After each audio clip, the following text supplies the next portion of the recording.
La lucha libre mexicana no solo se veía, se vivía. Era parte del barrio, de la familia, de la televisión en blanco y negro, de las máscaras colgadas en la pared y de los sueños infantiles. Hoy vamos a viajar al pasado para descubrir 20 cosas que no sabías de la lucha libre, detalles que se esconden entre las cuerdas del ring, en las gradas, en los vestidores y en la memoria de quienes la amaron desde siempre. Historias pequeñas, curiosidades, tradiciones y secretos que convirtieron a la lucha libre en algo mucho más grande que un simple espectáculo. Quédate hasta el final. La lucha libre en México comenzó como un espectáculo extranjero.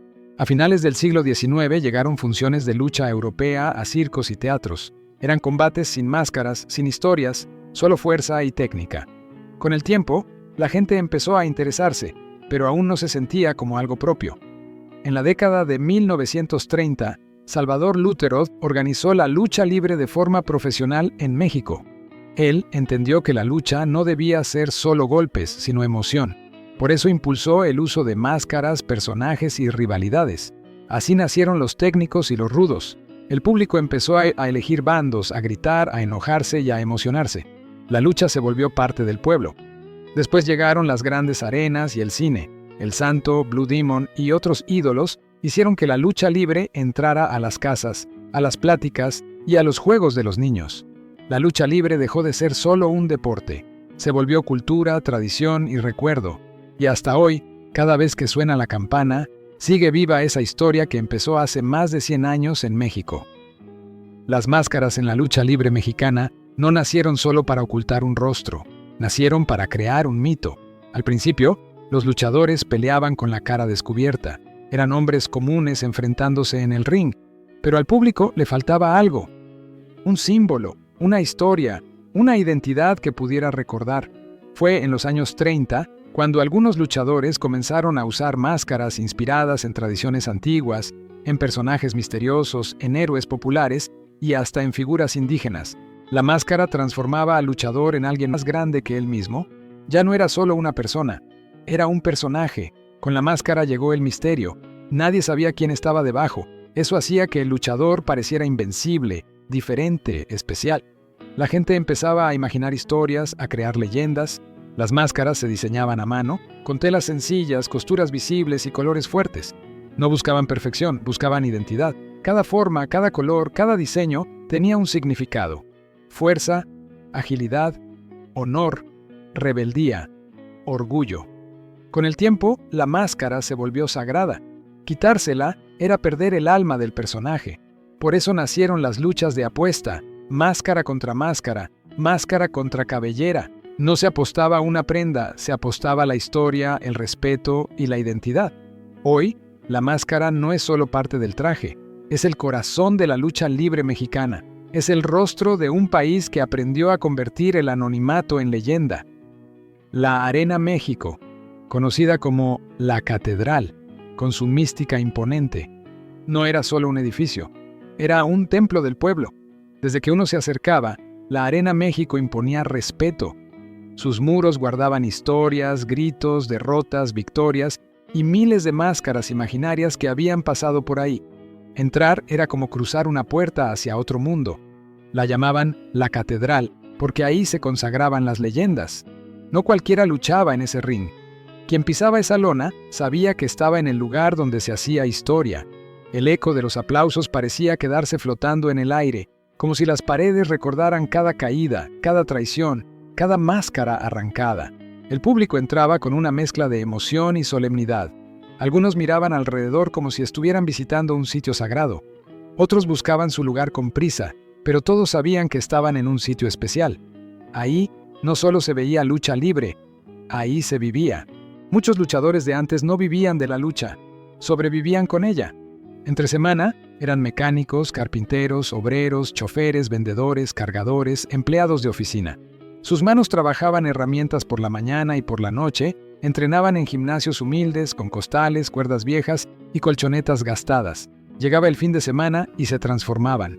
Dejaban el uniforme del trabajo, se ponían la máscara, el traje, las botas, y en cuestión de minutos pasaban de ser personas comunes a personajes que hacían vibrar a una arena entera. El público no siempre sabía esa historia. Solo veía al luchador caer, levantarse, resistir. Pero detrás de cada llave había horas de cansancio acumulado, de dolores que no se curaban, de sueños que seguían vivos. 2 de 3 caídas, sin límite de tiempo. La frase clásica que iniciaba cada batalla. Cuando el anunciador la pronunciaba, la arena cambiaba de ánimo. No era solo una regla, era una promesa. La promesa de que la lucha no terminaría rápido, de que habría historia, drama, revancha y emoción. 2 de 3 caídas significaba que nadie ganaba fácil, que el que perdía tenía derecho a levantarse, que el orgullo se defendía 2 veces, y el sin límite de tiempo hacía que todo fuera impredecible. La lucha duraba lo que tenía que durar, no lo que marcara un reloj. La primera caída servía para medir fuerzas, la segunda para empatar el alma, y la tercera para definir el honor. El público lo sabía. Por eso celebraba cada conteo como si fuera el último. Por eso se levantaba de su asiento cuando se llegaba a la tercera, porque ahí se jugaba todo. Esa frase marcaba el inicio de un ritual. Un ritual que generaciones enteras aprendieron de memoria, repitieron en casa, imitaron en el patio y guardaron en la memoria. Cuando Huracán Ramírez la aplicaba, el público se levantaba de su asiento. No era un simple movimiento, era una sorpresa. En una época donde la lucha se basaba más en fuerza y resistencia, esa maniobra parecía magia. La huracarrana nacía en un instante, un salto, un giro, un engaño perfecto. El rival apenas entendía qué había pasado cuando ya estaba en la lona, y la arena explotaba en aplausos. Huracán Ramírez no solo luchaba, inventaba. Su estilo era ligero, veloz, elegante. La huracarrana se volvió su firma, su sello, su herencia. Muchos intentaron copiarla, pero pocos lograron ejecutarla con la misma limpieza y naturalidad. Para los niños era imposible de imitar, para los adultos era motivo de admiración, y para la lucha libre mexicana fue el inicio de una nueva forma de combatir, más aérea, más creativa, más espectacular. Con el tiempo, la huracarrana cruzó fronteras, cambió de nombres, evolucionó, pero nunca perdió su origen, porque cada vez que alguien la ejecuta, en cualquier parte del mundo, sin saberlo está repitiendo un pedazo de la historia de la lucha libre mexicana. Cuando se anunciaba una lucha de máscara contra cabellera, el público sabía que no solo iba a haber un combate, iba a presenciar una pérdida histórica. El enmascarado defendía su identidad, el luchador sin máscara defendía su orgullo. Cada caída se sentía como un golpe al corazón. Cada conteo parecía eterno, porque al final, uno de los dos iba a perder algo que no se podía recuperar. Cuando ganaba el enmascarado, el otro se sentaba en el centro del ring. Las tijeras, la máquina, el silencio, el cabello caía lentamente, mechón por mechón, mientras la gente miraba sin parpadear. Algunos aplaudían, otros sentían lástima, todos entendían que ahí se estaba escribiendo historia. El luchador rapado no bajaba la mirada, aguantaba, porque en la lucha libre, aceptar la derrota también era parte del honor. La AAA nació cuando la lucha libre mexicana estaba pidiendo un cambio. A principios de los años 90, la lucha libre seguía siendo popular, pero muchos sentían que el espectáculo se había vuelto repetitivo. Los mismos estilos, las mismas estructuras, las mismas fórmulas. Fue entonces cuando Antonio Peña, un visionario de la lucha libre, decidió arriesgarlo todo. En 1992, Antonio Peña rompió con la empresa donde trabajaba y fundó Asistencia, Asesoría y Administración, mejor conocida como AAA. Su idea era clara: hacer una lucha más rápida, más visual, más espectacular y más cercana a la televisión. AAA apostó por luchadores jóvenes, estilos aéreos, personajes coloridos y narrativas más teatrales. La lucha ya no solo se trataba de fuerza, ahora también era velocidad, acrobacia y carisma. Ahí nacieron figuras que marcaron época. Conan, como el rebelde del pueblo. Octagón, como el héroe blanco. La Parca, con su baile y su carisma. Cibernético, Abismo Negro, Psicosis, Rey Misterio Jr. y muchos más que después serían estrellas mundiales. AAA también llevó la lucha libre a la televisión de forma masiva. Para muchos niños y jóvenes, la AAA fue la puerta de entrada a la lucha libre. Las funciones ya no solo se veían en la arena, ahora se vivían en la sala de la casa. La AAA cambió la forma de contar la lucha libre. Introdujo historias más largas, traiciones, facciones, rivalidades que parecían novelas, y el público respondió con pasión. Antes de ser ídolos, antes de ser máscaras sagradas, el Santo y Blue Demon fueron hombres comunes con sueños grandes. El inicio de El Santo. Rodolfo Guzmán Huerta comenzó luchando sin máscara, bajo otros nombres.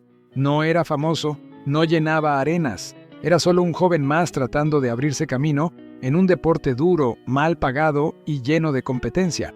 Todo cambió cuando decidió usar una máscara plateada.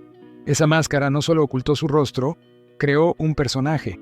El santo empezó a destacar no solo por su técnica, sino por su imagen. La gente lo miraba distinto. Ya no era solo un luchador, era un símbolo. Con el tiempo, su estilo limpio, su actitud de héroe y su respeto al público lo convirtieron en el técnico ideal. No insultaba, no hacía trampa, no provocaba. Luchaba con honor. Y el público lo adoptó como propio. El nacimiento de Blue Demon,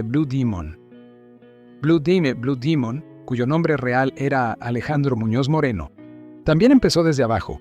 No entró como estrella. Luchó en carteleras pequeñas, en funciones difíciles, aprendiendo a golpes reales. Cuando apareció con su máscara azul, su personalidad cambió todo. Era serio, elegante, firme. No necesitaba exagerar. Su sola presencia imponía respeto. Mientras el santo era el héroe del pueblo, Blue Demon era el guerrero orgulloso. Rivales y aliados. Cuando se enfrentaron por primera vez, el público quedó atrapado. No eran enemigos cualquiera. Eran dos fuerzas distintas, dos estilos, dos ídolos. Sus luchas se volvieron eventos históricos. Cuando se enfrentaban, la arena se dividía. Unos gritaban ¡Santo!, otros ¡Demon! No importaba quién ganara. El espectáculo estaba garantizado. Pero también lucharon juntos, y cuando lo hicieron, parecían invencibles. Dos leyendas en el mismo ring. Después vino el cine. El santo protagonizó decenas de películas. No solo luchaba, salvaba mujeres, combatía monstruos, protegía inocentes. Se volvió un superhéroe mexicano. Blue Demon también llegó al cine, con un estilo más serio, más fuerte, más combativo.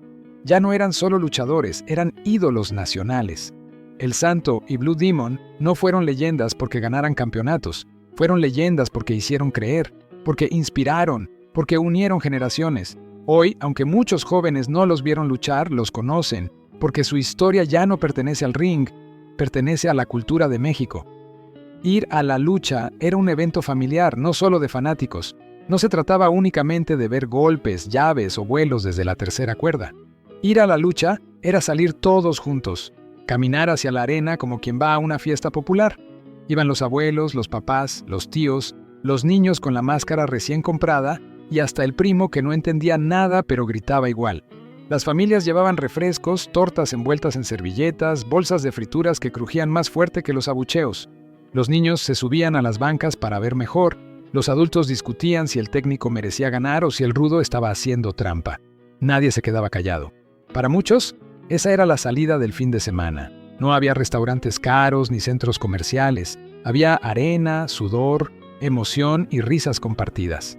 Era el lugar donde se aprendía a gritar, a defender al favorito, a enojarse y a celebrar en familia.